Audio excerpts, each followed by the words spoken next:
American national government. This is Dr. Patrick Stewart. Chapter 9, Public Opinion and Political Socialization. In this segment, we'll be discussing the learning objectives of why public opinion is important for the functioning of the U.S. government and how it is interpreted by our representatives. And secondly, we'll be considering how information concerning public opinion is collected and how it can be manipulated for good or for bad. So let's take a look at the function of public opinion in modern democracies. The first thing is, the promise of public opinion is that it helps connect the will of the people to the actions of government.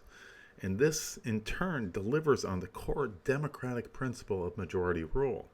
In other words, our representatives can act as delegates of the people if they can translate the views of the majority of the people into government action.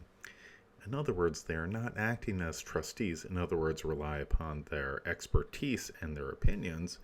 They are being influenced by the characteristics of public opinion that are oh so important. And these characteristics are the direction, the stability, the intensity, and the salience.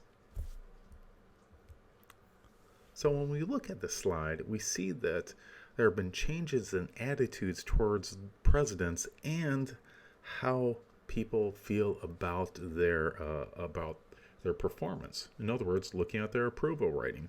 And so we're looking at, in this figure 9.5, presidential job approval, and we see that external events, as well as the actions of the president's executive branch, influences how the public responds to them both positively and negatively. And this gives them information as to what is successful and what is not successful. So the first thing to consider is direction. And this is whether public opinion is positive or negative on an issue.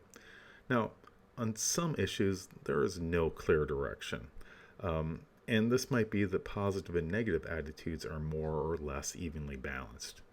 On other issues, it's much simpler when you have a very strong positive opinions or strong negative opinions and attitudes. But let's take a look at an issue that is, well, rather balanced. And those are attitudes and trends in public opinion on abortion. And what we see here is that those people who think that it should always be legal, as well as those who believe it should never be legal, are around 20% of the population. Now, those people who are about middle of the road are about 50%. But what this means is that there is stasis in public opinion, at least at the federal level. Whereas at the state level, if you have stronger opinions, you have greater direction here, there might be change. Stability also plays a role, and this is the likelihood of changes in the direction of public opinion. On some issues, public opinion provides a clear direction over a long period of time, but on other issues, it's much more volatile, and it really depends on, well, how strongly held the opinions are, as we saw previously. So let's take a look at public support for the war in Iraq, and this is a really great example of some volatility. The public was generally in support of the war in Iraq. They saw it as worth fighting when they saw weapons of mass destruction as a reason for being there, and the idea that it would pay for itself and the troops would be out of there rather quickly. However, as it became apparent that there were no weapons of mass destruction, that there were lives and a massive amounts of money being lost in Iraq, these attitudes changed rather radically, so there wasn't the level of stability that was expected. Now, intensity certainly plays a role. With strongly held opinions, these opinions tend to be much more stable. In other words, if someone believes strongly about abortion one way or the other, chances are their opinion will not change. On the other hand, low intensity issues might be much less stable because new information or events might influence how people feel about these issues and change their mind. So, This is the basic idea for understanding intensity, is that sometimes strongly held opinions or high intensity might lead to more stability in an issue area. Now, salience is the prominence and visibility of an issue and how important it is to the public.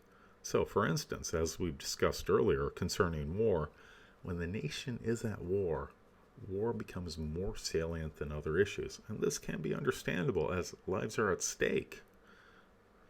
And the thing is, ultimately, other issues might jump to the front as they become more important, as we'll see in the next slide.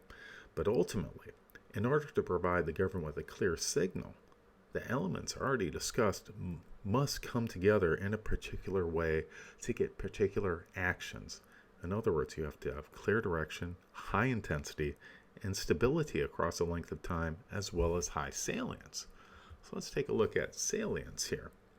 Now, national security was very salient immediately after 2001 and certainly after the Iraq War.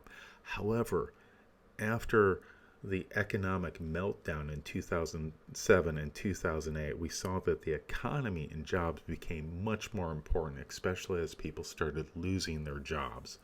And connected with that were individual concerns as well as general concerns. So healthcare, as well as how big government would respond to it, and the deficit and the debt and the like became very important as well. Now, next up, we have to consider how to interpret public opinion. And that is based upon the idea of, well, who carries out the public opinion polls and how do they carry out these public opinion polls? Now, most of the time, opinion polls are carried out by professional survey labs, and they tend to be highly qualified.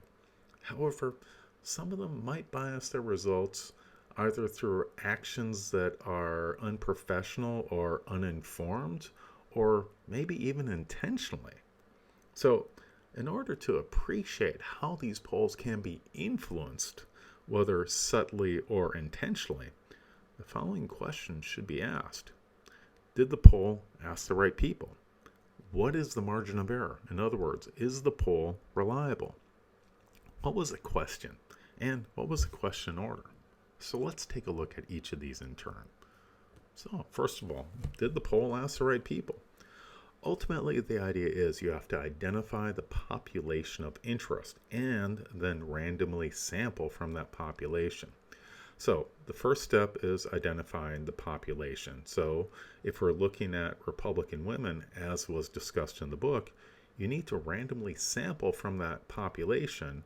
And this random sampling means that every person has an equal chance of being selected and representing that group. Now, bias samples come about when you have non-random sampling. This can be straw polls, which man-on-the-street interviews, response to news websites, or opt-in surveys and magazines on websites. And certainly they reflect intensity of attitudes. And so people who opt in are going to bias the results.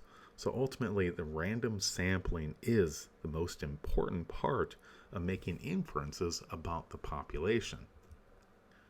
Tied with that is the idea of the margin of error, or the sampling error. So when you have a population, you want to have a sample that is large enough to minimize the margin of error, because smaller samples tend to have higher margins of error, and vice versa, larger samples, lower margins of error, meaning that it's much more trustworthy. So what we see in table 9.1 is that the guide for determining margin of error suggests that there's this inverse relationship between margin of error and sampling size.